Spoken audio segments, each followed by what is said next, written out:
Amante Padre, en este momento, Señor, delante de tu presencia queremos humillarnos y suplicarte, Señor, que tu Espíritu Santo esté entre nosotros, ayudándonos a acercarnos más a ti y a comprender tu palabra. Bendice a cada uno de nosotros, bendice a cada parte de este culto. Te lo pedimos y agradecemos en el nombre de Jesús. Amén. Amén.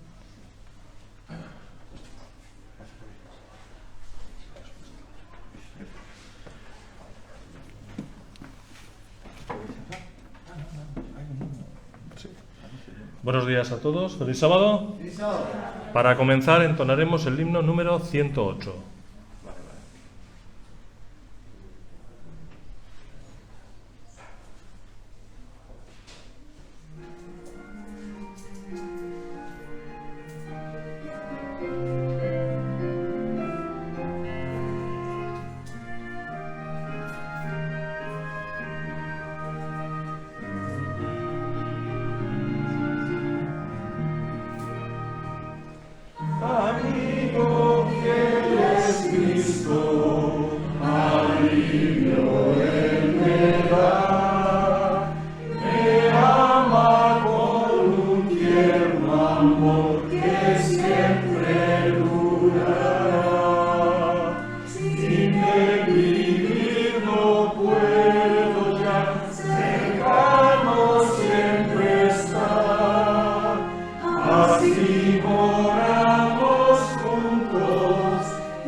aprendiendo más cosas de tu palabra. Es en el nombre de Jesús que te lo pedimos. Amén. Amén. Seguidamente los diáconos pasarán a la ofrenda.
Bueno, buenos días a todos otra vez. Feliz sábado.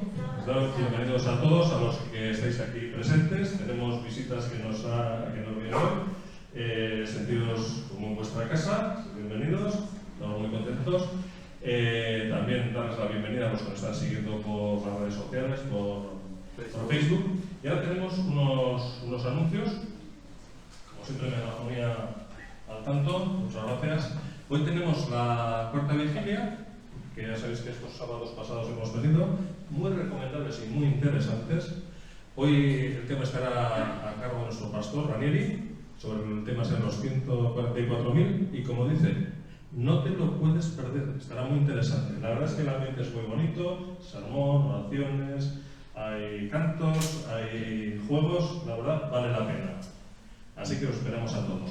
Esta tarde a las 5, a través de la página de la iglesia adventista.es, tenemos la certeza de la creación. Tenemos un muy buen programa y tenemos científicos adventistas como son Noemí Durán y Celestino García Pozuelo, dos auténticos cracks, como se diría a los chavales hoy. La verdad es que vale la pena.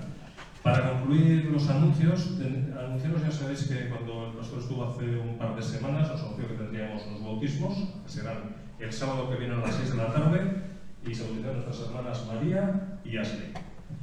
Tendremos que adecuarnos un poco a las circunstancias especiales que estamos, pero bueno, será una ceremonia muy bonita como siempre. Y ahora tenemos una intervención musical de nuestro hermano Julio, que se titula Yo soy un hombre de suerte.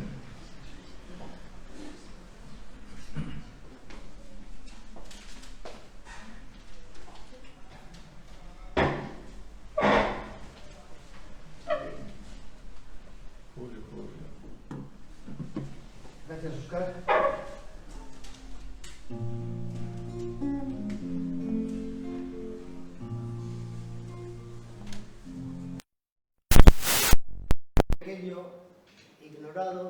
mujer sencilla y anegada.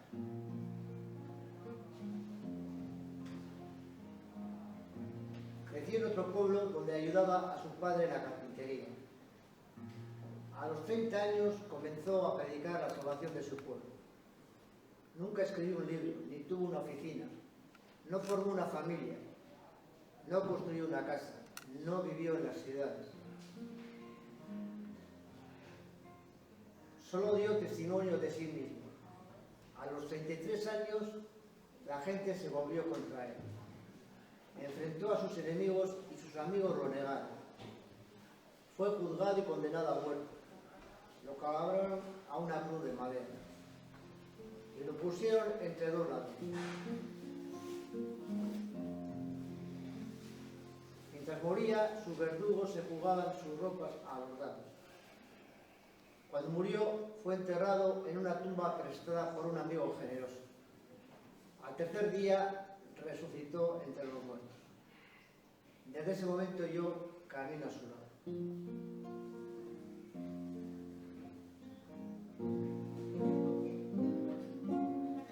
Yo soy un hombre de suerte, porque Jesús es mi amigo.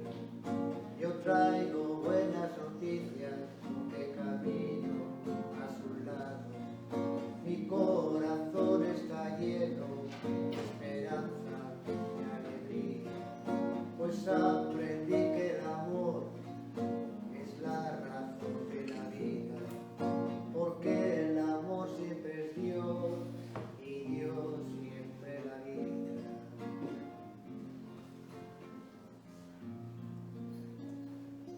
Aunque pasaron 2000 años, Jesús sigue siendo el faro de millones de hombres y mujeres en el mundo.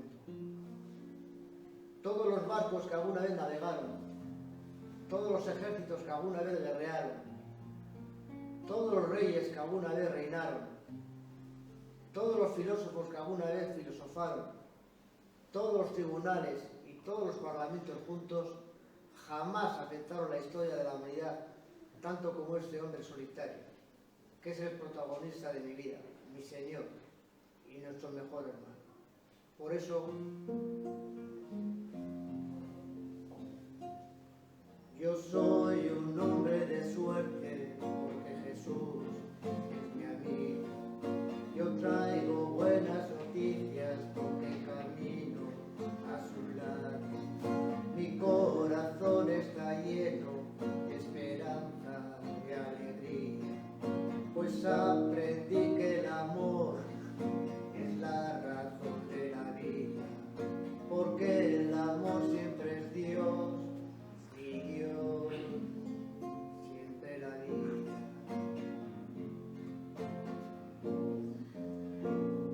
Amén. Gracias.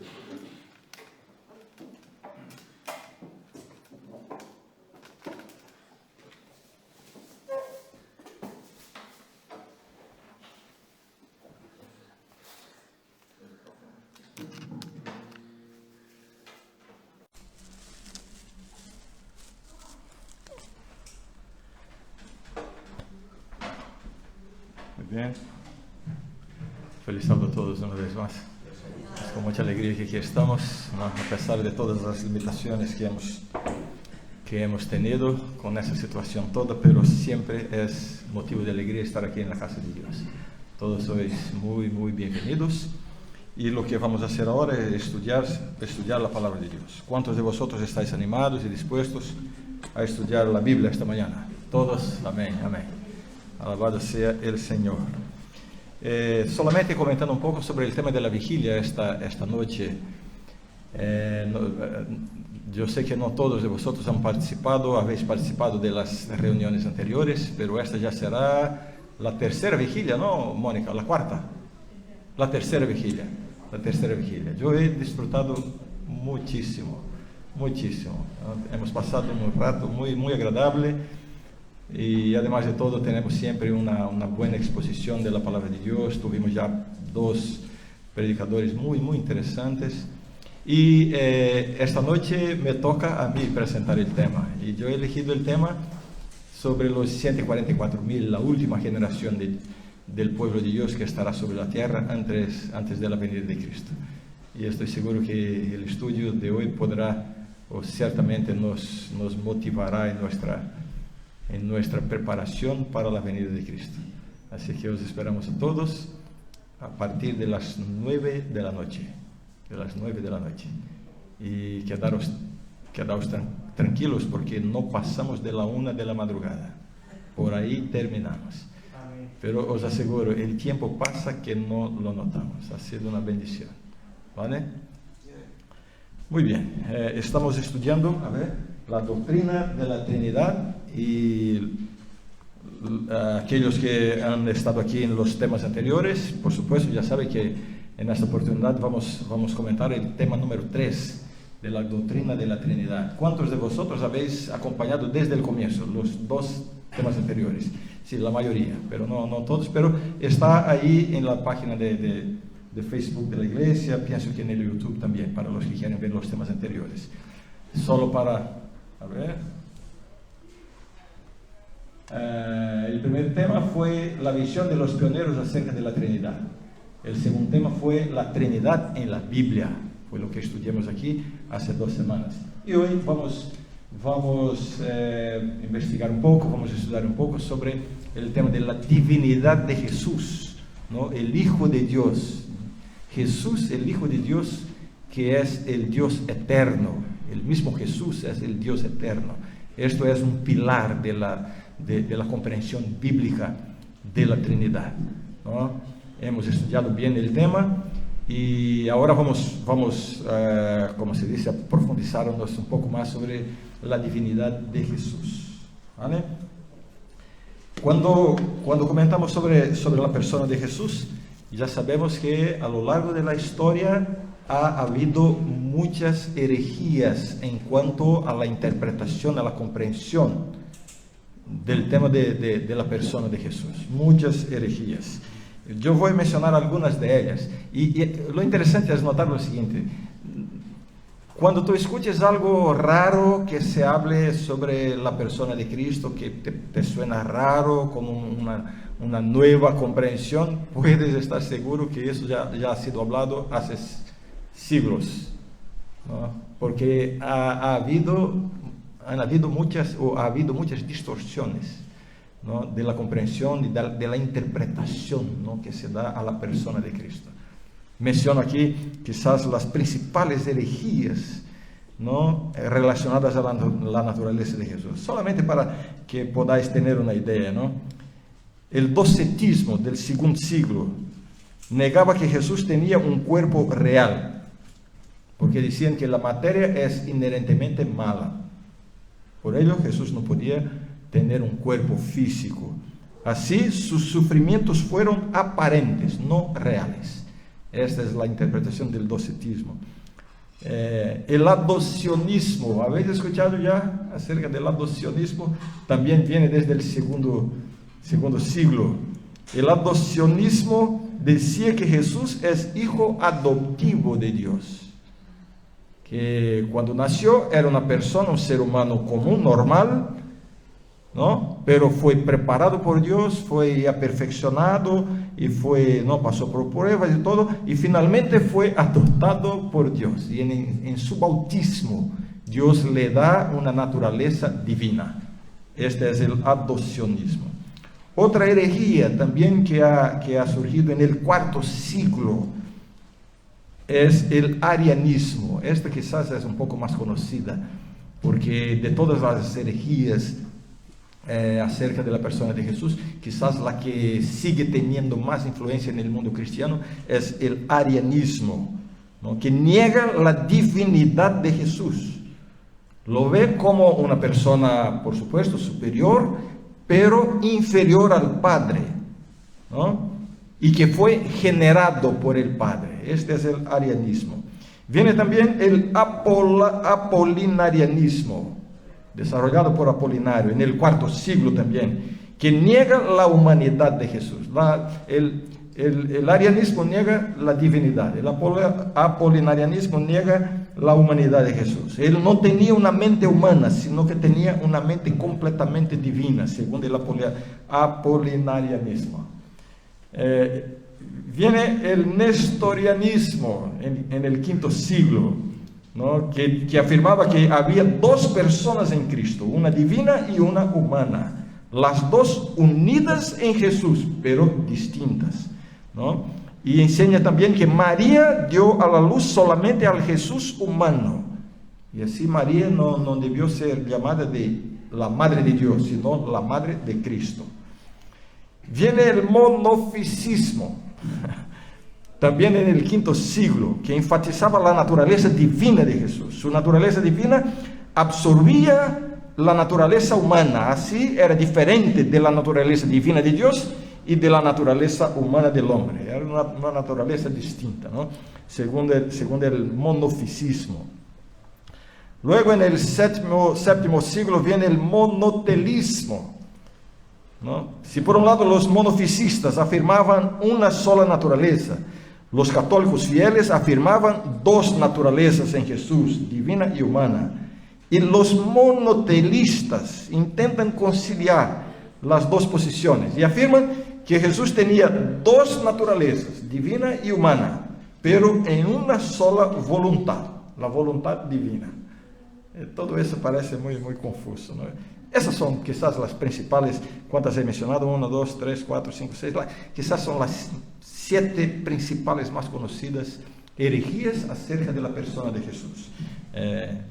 Y siempre vamos a ver lo siguiente, que hay como un movimiento de péndulo, ¿no? Una herejía enfatizaba la divinidad de Cristo en detrimento de su humanidad. La otra fortalecía más la humanidad en detrimento de la divinidad. Así pasa con este tema de la interpretación acerca de la persona de Cristo, ¿no?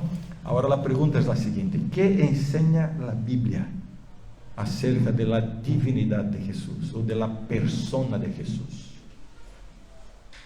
¿Podemos afirmar bíblicamente que Jesús es Dios? Esa es la pregunta, ¿no? Y hay personas que tienen dificultad en ver eso, ¿no? Porque hay algunos textos bíblicos que parecen un poco confusos, difíciles de comprender. Y aquí está la pregunta para desarrollar en los próximos pocos minutos, ¿no? ¿Qué enseña la Biblia acerca de la divinidad de Jesús? Yo tengo aquí una colección de textos bíblicos y vamos a comenzar. Primeramente, la divinidad de Jesús en el Antiguo Testamento. Mira, yo no hice, por supuesto, un estudio, como se dice, exhaustivo o completo, porque son muchos y muchos textos. Lo que hice fue reunir los textos que quizás representen los demás y dejan muy claro el tema. ¿Vale? Entonces voy a dividir aquí en básicamente tres o 4 sesiones, los pocos minutos que tengo. La primera sesión, la divinidad de Jesús en el Antiguo Testamento. Luego vamos a la divinidad de Jesús en el Nuevo Testamento. Luego vamos a la divinidad de Jesús en los escritos de Elena de White. Y finalmente, para concluir, comento 2 términos, 2 palabras que pueden ser consideradas problemáticas en la Biblia, que han suscitado divergencias en cuanto al tema de la naturaleza divina de Cristo. ¿Están todos aquí conmigo? ¿Sí? ¿Todos aquí conmigo? ¿Vale? Comenzamos entonces con la divinidad de Jesús en el Antiguo Testamento. Entonces comienzo con 2 textos que son llamados textos mesiánicos, que son los textos del Antiguo Testamento que señalaba al Mesías que vendría en el futuro, ¿no? Y el primer texto que tengo es el de Miqueas 5:2, que es una profecía acerca del nacimiento, de la primera venida de Jesús. ¿Y qué dice el texto? Miqueas 5:2 dice: pero tú, Belén Efrata, pequeña para estar entre las familias de Judá, de ti me saldrá el que será Señor en Israel. ¿De quién está hablando aquí? Claramente de Jesús, ¿no? Menciona Belén, ¿no? De ti me saldrá el que será Señor en Israel, y sus salidas son desde el principio, desde los días de la eternidad. ¿Qué está hablando aquí? Gente querida, ¿qué está hablando aquí de Jesús? Que Jesús es eterno, es eterno. Este es un texto muy contundente, muy claro en el Antiguo Testamento. Y he cogido también uno más del Antiguo Testamento, como he dicho, de tantos otros que hay, muchos. He cogido 2 textos del Antiguo Testamento que son muy, muy claros. Una profecía, un texto mesiánico también, que está en el libro de Isaías. Isaías habla mucho del Mesías, habla mucho de Jesús. Tanto que se suele decir que Isaías es el Evangelio en el Antiguo Testamento. No tenemos solamente 4 evangelios, sino que tenemos un otro evangelio, que es el libro de Isaías, ¿no? Y interesante como el libro de Isaías es como si fuera una Biblia compactada, ¿no? ¿Cuántos capítulos tiene la Biblia? ¿O cuántos libros tiene la Biblia? ¿Y cuántos capítulos tiene el libro de Isaías? 66. ¿Cuáles son las 2 principales divisiones de la Biblia? Antiguo Testamento y Nuevo Testamento, con 39 y 27 libros. Y el libro de Isaías tiene también una división muy clara de los primeros 39 capítulos y de los siguientes 27 capítulos. Y justamente la énfasis de los 27 finales tiene mucho que ver, ¿no? Acordamos aquí de Isaías 53, por ejemplo, que habla del sufrimiento del Mesías y todo eso. Es un evangelio. Así que el libro de Isaías es una Biblia compacta, ¿no? Una síntesis de la Biblia. Y tenemos ahí esta profecía, este texto mesiánico en Isaías 9:6, que dice: porque un niño nos es nacido, hijo nos es dado. ¿De quién está hablando aquí, hermanos y hermanas? ¿De quién está hablando? Claramente, ¿no? Una profecía que habla del Mesías, de Jesús. Un hijo nos es dado, y el principado sobre su hombro, y se llamará su nombre admirable, consejero, Dios fuerte, Padre eterno, príncipe de paz. Son títulos dados ¿a quién? A Jesús. El mismo Jesús siendo llamado de Padre eterno, ¿no? Entonces es un texto que deja muy clara esta posición, esta visión del Antiguo Testamento en cuanto a la divinidad de Jesús. ¿Vale? Ahora vamos a pasar la divinidad de Jesús en el Nuevo Testamento. El primer texto que tengo, me encantaría invitarlos a que podamos leer en la Biblia, ¿vale? Que es un texto muy interesante, y os invito a leer conmigo, a acompañarme en la lectura, en el Evangelio de San Juan. El Evangelio de San Juan, capítulo 8. Evangelio de San Juan, capítulo 8. Esos son uno de estos pasajes de los evangelios que nos muestran, ¿no?, la personalidad, la fuerza de carácter que tenía Cristo, ¿no? Por un lado manso y gentil, por otro lado fuerte, no se intimidaba. Y la manera como afrontaba, como se dice, como hacía frente a sus enemigos, ¿no?, que eran principalmente los líderes religiosos. Y aquí os invito a leer conmigo este texto que comienza, mira, San Juan capítulo 8, ¿ya lo tenéis? ¿Todo? Vamos a comenzar en el versículo 48. ¿Todos conmigo? San Juan 8, comenzando con el versículo 48. Así dice: respondieron entonces los judíos y le dijeron: ¿no decimos bien nosotros que tú eres samaritano y que tienes demonio? Mira qué cosa, ¿no? Respondió Jesús: yo no tengo demonio, antes honro a mi Padre y vosotros me deshonráis. Pero yo no busco mi gloria, hay quien la busca y juzga. De cierto os digo que el que guarda mi palabra nunca verá muerte. Entonces los judíos le dijeron: ahora nos convencemos de que tienes demonio. Abraham murió y los profetas, y tú dices: el que guarda mi palabra nunca sufrirá muerte. ¿Eres tú acaso mayor que nuestro padre Abraham, el cual murió? También los profetas murieron. ¿Quién crees que eres? Respondió Jesús: si yo me glorifico a mí mismo, mi gloria nada es. Mi Padre es el que me glorifica, el que vosotros decís que es vuestro Padre. Vosotros no lo conocéis, yo sí lo conozco, Y si digo que no lo conozco, sería mentiroso, como vosotros. Pero lo conozco y guardo su palabra. Abraham, vuestro padre, se gozó de que había de ver mi día, y lo vio y se gozó. Entonces le dijeron los judíos: ¿aún no tienes 50 años y has visto a Abraham? No, hermano, no sé si la lectura os encanta tanto cuanto a mí, ¿no? De ver este diálogo, este debate ahí, ¿no? ¿Aún no tienes 50 años y has visto a Abraham? Jesús les dijo: de cierto os digo, antes que Abraham fuera. ¿Qué dice ahí en tu Biblia? Yo soy. Yo soy. Ahora mira lo que está en el próximo versículo. Dice: tomaron entonces piedras para arrojárselas. Pero Jesús se escondió y salió del templo, y atravesando por en medio de ellos, se fue. Cuando Jesús dijo: antes que Abraham fuera, yo soy, ¿qué hicieron ellos? Intentaron apedrearlo. ¿Por qué?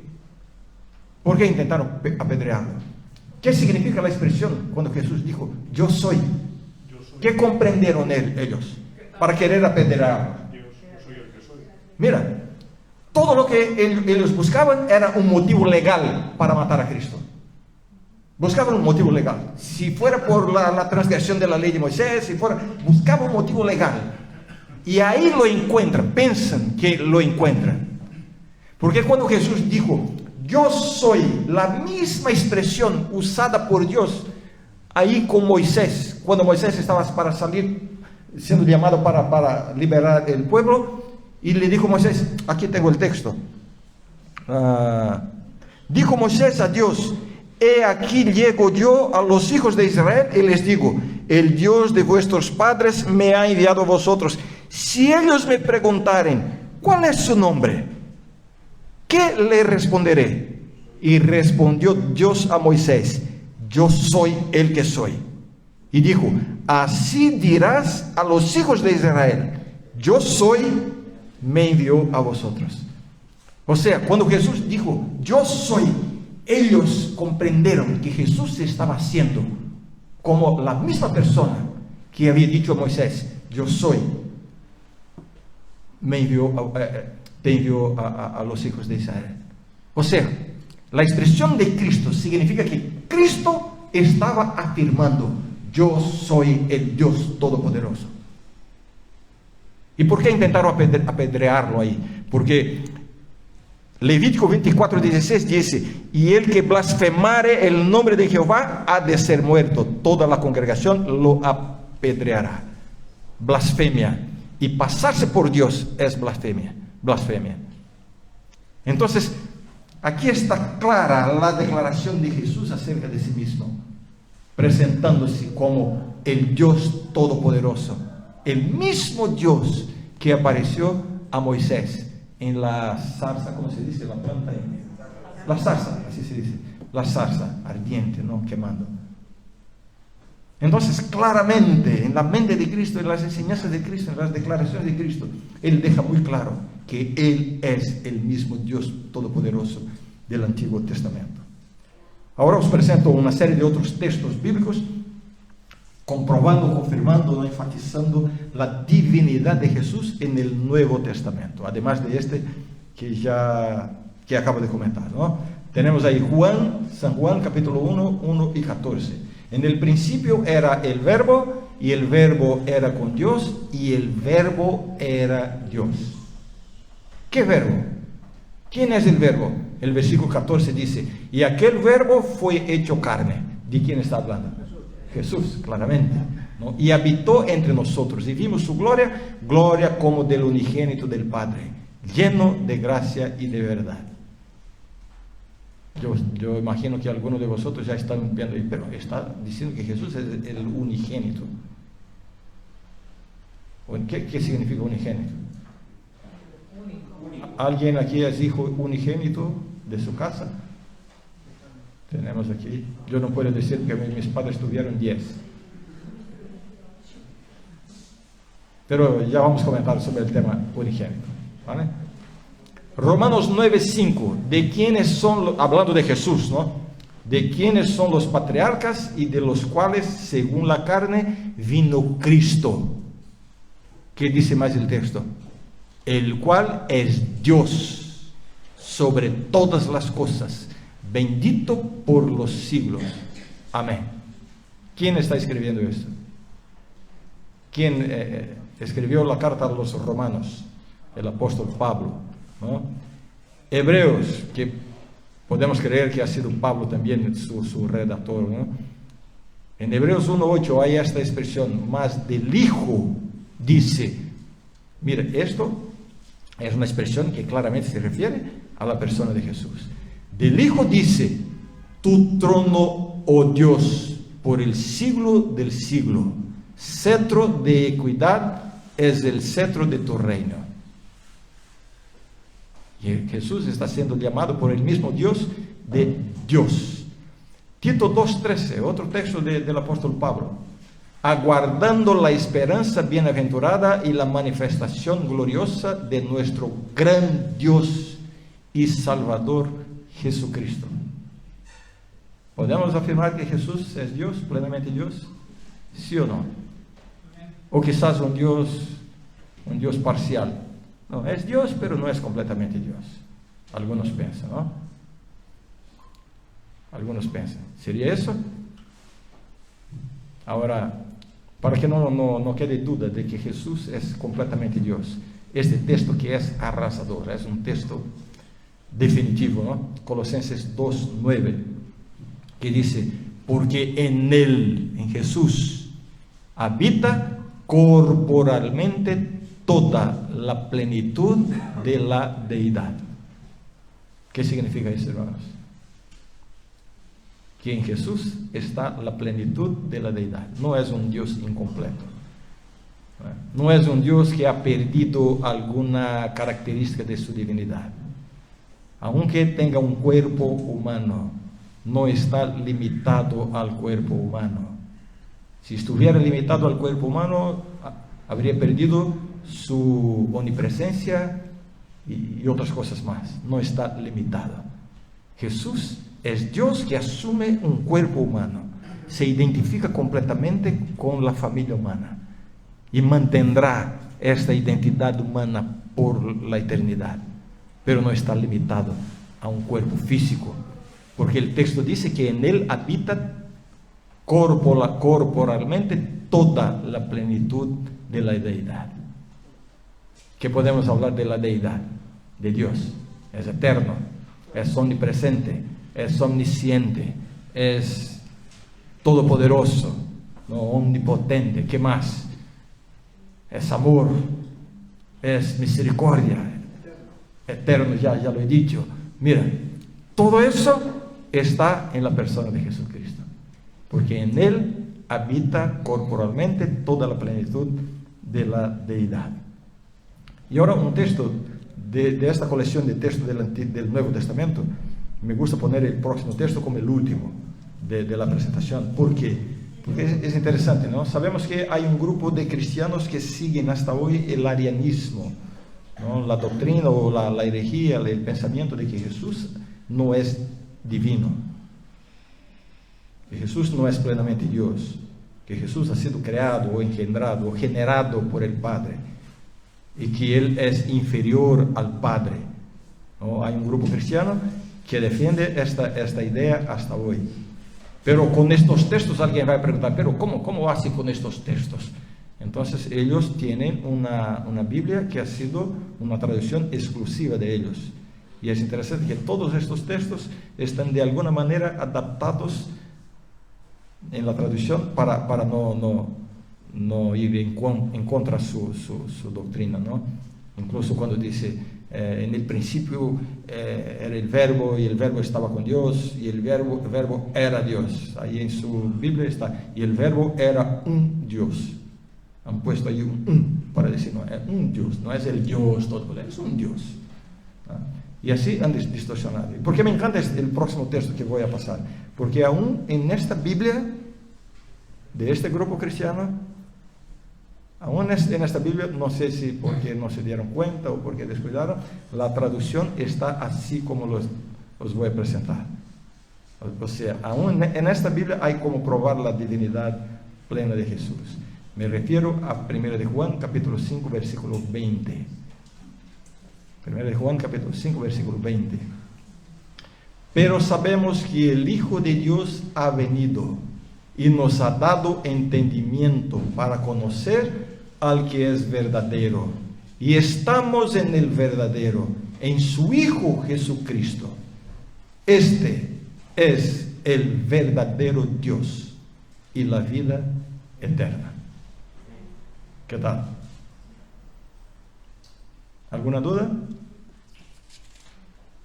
¿Están callados? ¿Atentos, concentrados o con sueño? Atentos, no alejados. Aquí está entonces, como he dicho, ¿no? Presenté las principales herejías acerca de la naturaleza de Cristo. Presenté la divinidad de Jesús en el Antiguo Testamento, la divinidad de Jesús en el Nuevo Testamento, y sigo ahora para algunos textos de Elena de White que confirman también la divinidad de Cristo. No tengo muchos textos porque cuando estudiamos los primeros temas, ¿no? Especialmente el primer tema que hablamos aquí del pensamiento de los pioneros, yo presenté muchos textos de Elena de White. Así que tengo aquí solamente 3 textos que confirman en los escritos de Ellen White esta idea, esta visión de Jesús como plenamente Dios, ¿no? El primer texto, deseado de todas las gentes, dice: en Cristo hay vida original, que no proviene ni deriva de otra. El que tiene al Hijo tiene la vida. La divinidad de Cristo es la garantía de que el creyente tiene de la vida eterna. En Jesús hay que vida original. Entonces eso ya deshace completamente cualquier idea que había mucho, ¿no?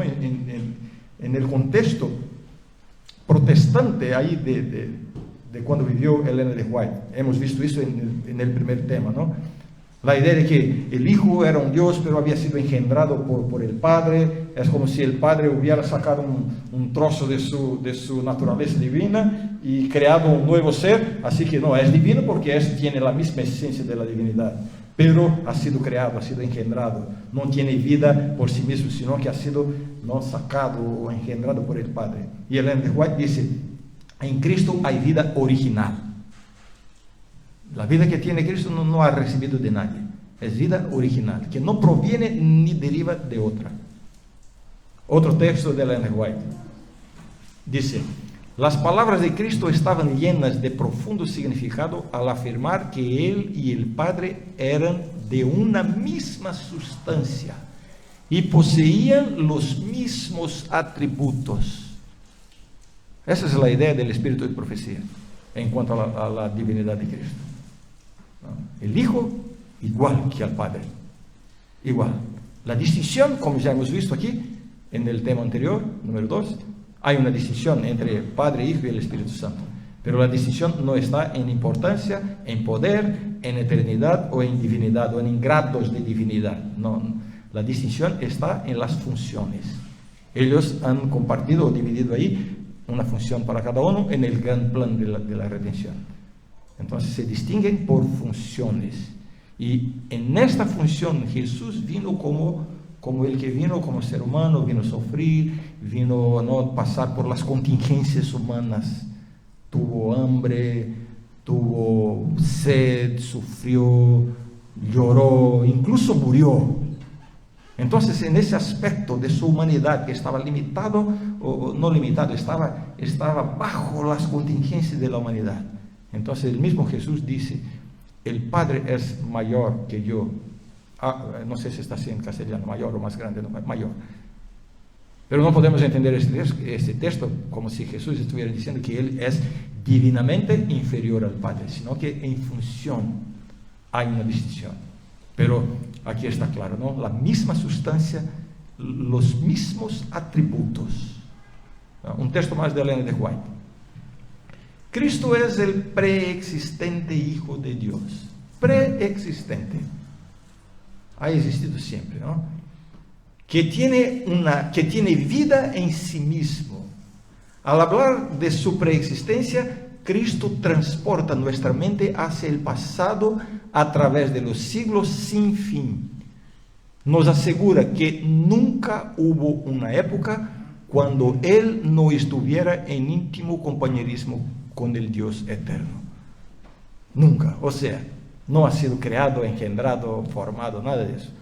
Tiene la misma eternidad que el Padre. ¿Vale? Y ahora dos términos problemáticos, porque es importante, ¿no? Aquellos que de alguna manera intentan negar la divinidad de Jesús, seguramente van a aferrarse a estas dos palabras bíblicas, ¿no? Por supuesto, no voy a hacer aquí una exégesis, o así se dice, exégesis, ¿cómo se dice en castellano?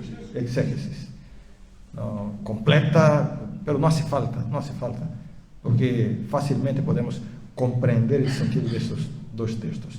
El primero de ellos es el término unigénito. Unigénito. La traducción unigénito, esta traducción, por supuesto, la traducción, como la tenemos hoy, unigénito, es una palabra que viene del latín. Único, génito, generado. Entonces, cuando, ¿no? Viniendo del sentido que el latín le da, la palabra unigénito da la idea de haber sido el único generado. Y ese término es usado para Jesús, ¿no? Porque Dios amó el mundo de tal manera que dio su Hijo unigénito, único generado. Mira, ha sido generado. Entonces ha sido creado por Dios. Pero, sin embargo, este tema, tenemos que acordar que la Biblia no fue escrita en latín. La Biblia fue escrita, el Nuevo Testamento, ¿en qué idioma? Griego, ¿no? La palabra griega que fue traducida por unigénito. Y ahí tenemos que mirar el sentido del término original, no de la traducción latina. Tenemos que mirar el sentido original del texto, que es la palabra monogenes, como la tenemos ahí. ¿Dónde se prende aquí? Bien, la ves ahí. No, claro, está ahí. Monogenes. La palabra monogenes ocurre 9 veces en el Nuevo Testamento. Y en 5 de ellas se refiere a la persona de Jesús. ¿Vale? La más conocida seguramente Juan 3:16, porque de tal manera amó Dios al mundo que ha dado a su Hijo unigénito para que todo aquel que en él cree no se pierda, mas tenga vida eterna. El sentido en latín, como ya dije, único generado o hijo único, ¿no? Pero el sentido del término original griego monogenes no tiene el sentido de generado, de nacido, no se refiere a nacimiento. Monogenes tiene otro sentido. Y aquí podemos ver este texto que nos ayuda a comprender el sentido del término monogenes. Hebreos 11:17 dice, por la fe, ¿podéis leer ahí? Los que están más al fondo, Alex. Sí, Mónica. Ahí dice, por la fe Abraham, cuando fue probado, ofreció a Isaac. Y el que había recibido las promesas ofrecía su unigénito, monogenes, habiéndosele dicho, en Isaac te será llamada descendencia. Ahora os pregunto, ¿Isaac era el único generado de Abraham? ¿Sí? ¿Conocéis la historia? ¿Abraham tenía otros hijos? ¿Tenía quién más? Ismael, que incluso es mayor que Isaac, era mayor que Isaac, era el primogénito. Así que el sentido de unigénito aquí en la Biblia no es el sentido de ser el único hijo, único nacido, único generado, como da la idea de la traducción latina, unigénito, sino que viene de monogenes, el sentido no tiene nada que ver con nacido, con generado, sino con singularidad. Isaac era el unigénito de Abraham. ¿Qué significa? Que Abraham no tenía otro hijo de esta calidad, de esta categoría. El único que fue el prometido, el único que heredó la promesa. Era único en el sentido de que seguiría el linaje, no sé si me expreso bien, de Abraham hacia al Mesías. Abraham podría haber tenido 100 hijos. Aún así, Isaac sería su unigénito. No en el sentido de ser el único, sino en el sentido de ser singular, el único de la categoría. Este es el sentido de la palabra unigénito en la Biblia. Entonces, cuando la Biblia llama a Jesús de unigénito, ¿qué quiere decir? Que es único en su categoría. No tiene nada que ver con haber sido generado, con haber nacido. Es único. No hay otro que sea como Él. Jesús es único. Una distinción clara que pone a Jesús en una categoría completamente singular en comparación con nosotros. ¿Cuál es esa distinción? Jesús era Dios y hombre a la vez. Es único. ¿Podéis mostrarme o señalarme otro ser humano que tiene la divinidad y la humanidad a la vez? No hay. Solo Jesús. Jesús es único.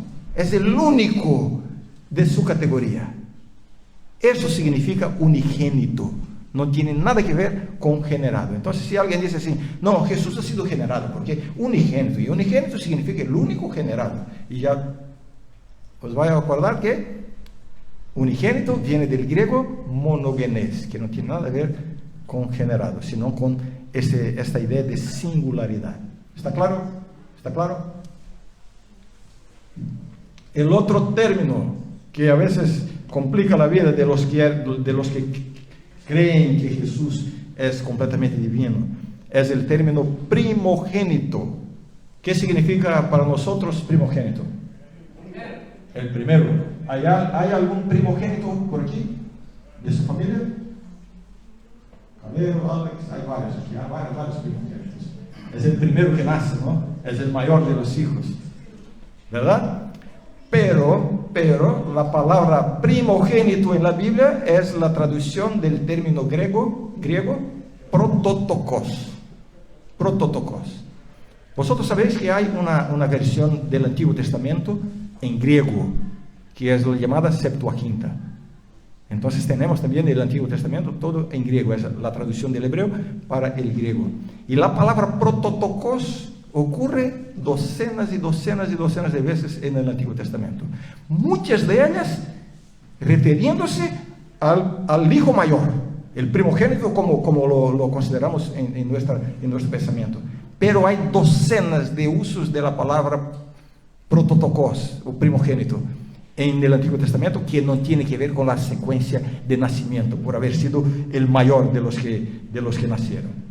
En el Nuevo Testamento la palabra ocurre 8 veces, prototokos, y 6 de ellas se aplican a la persona de Jesucristo. ¿Vale? Y es usada ampliamente en el sentido de, no que ha sido el primero nacido o generado, sino de preeminencia y superioridad. Eso significa ser el primogénito. Y ahí os menciono algunos pasajes, ¿no? Algunos pasajes. Éxodo 4:22 dice: y dirás a Faraón, Jehová, mira, cuando Moisés se fue a presentar a Faraón, ¿no? Y dirás a Faraón, Jehová ha dicho así: Israel es mi hijo, mi primogénito. ¿Y desde cuándo Israel es primogénito? Vamos a pensar en la persona de Israel, Jacob. ¿Fue el primogénito? No. ¿Quién era el primogénito? Esaú. Primogénito en el sentido de secuencia de nacimiento.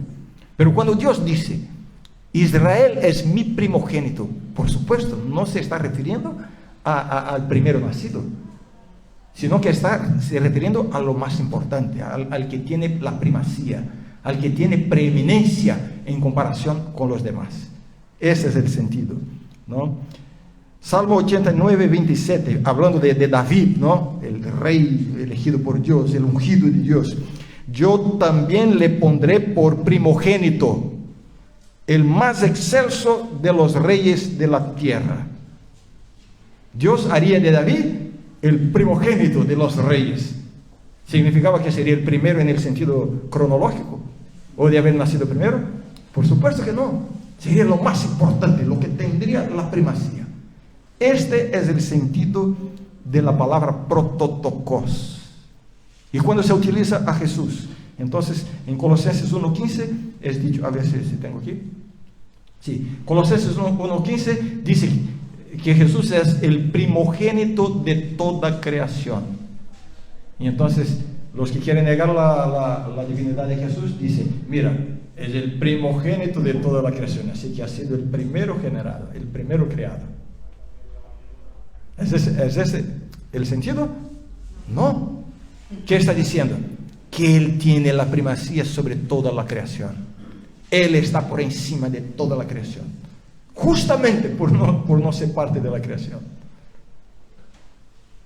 ¿Notas? ¿Y cuál es la gran evidencia? La gran evidencia de que este es el sentido del primogénito. Porque si vas a leer Colosenses 1, tú lees esto en el versículo 15, ¿no? Primogénito de toda creación. Y luego en el versículo 18, en el mismo contexto, dice de Jesús que Él es el primogénito de entre los muertos. Mira, si decir que el primogénito significa que es el primero en el sentido cronológico, ¿cómo podemos comprender, interpretar la idea de que Jesús es el primogénito de los muertos? ¿Jesús ha sido el primero a morir? Por supuesto que no. Antes de Él hubo otros que murieron, incluso que resucitaron en el Antiguo Testamento. Así que Jesús no es ni el primero a morir, tampoco es el primero a resucitar. Pero la Biblia lo llama de ¿qué? Primogénito de entre los muertos, porque la palabra primogénito no tiene que ver con el primero cronológicamente, o por haber sido generado, primogénito, primero generado. No es ese el sentido. Viene de prototokos, que da la idea de que preeminencia y superioridad. Jesús es el primogénito de los muertos. ¿Qué significa eso, hermanos? Significa que en Jesús, la muerte fue vencida. El enemigo fue derrotado. Él es el primogénito. Él es el primogénito. La muerte de Jesús tiene primacía sobre todas las demás. La muerte y resurrección de Cristo es lo que posibilita la resurrección de los que murieron en Cristo. Aunque muchos hayan muerto antes que Él. No es una cuestión de secuencia cronológica, sino que la muerte de Cristo y su resurrección sellaron la victoria de Dios sobre el diablo y sobre la muerte. Jesús es el primogénito de los muertos. Amén. Amén. ¿Qué debemos hacer ahora? ¿Qué debemos hacer ahora? Permitir que Jesús sea el primogénito de nuestra vida también. El que tenga la primacía, el que tenga la preeminencia. Significa que todo lo que hacemos en la vida, todo lo que vivimos, debe tener en Cristo la base, el primer paso. Nuestras decisiones. ¿Qué vas a hacer esta semana? Yo sé que tú tienes planes, tienes cosas que hacer y todo, pero pon Jesús a frente. Dele a Jesús, así se dice. Dale a Jesús la prioridad. Dale a Jesús el control de tu vida. Permita que Él sea lo más importante.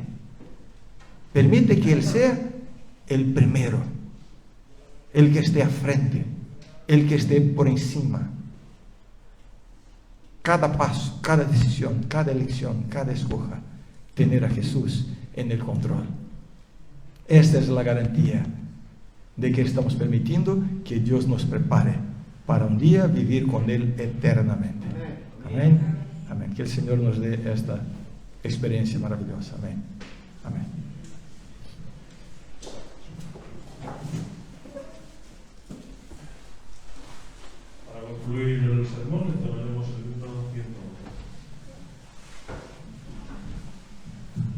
Por favor, vamos a cantar con ganas, porque vamos a cantar de Jesús ahora.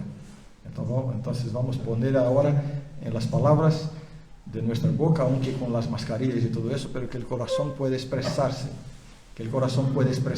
a través de esta alabanza. Cantamos.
Señor, porque podemos encontrar en tu palabra la orientación segura para nuestro camino, para nuestros pies, para nuestra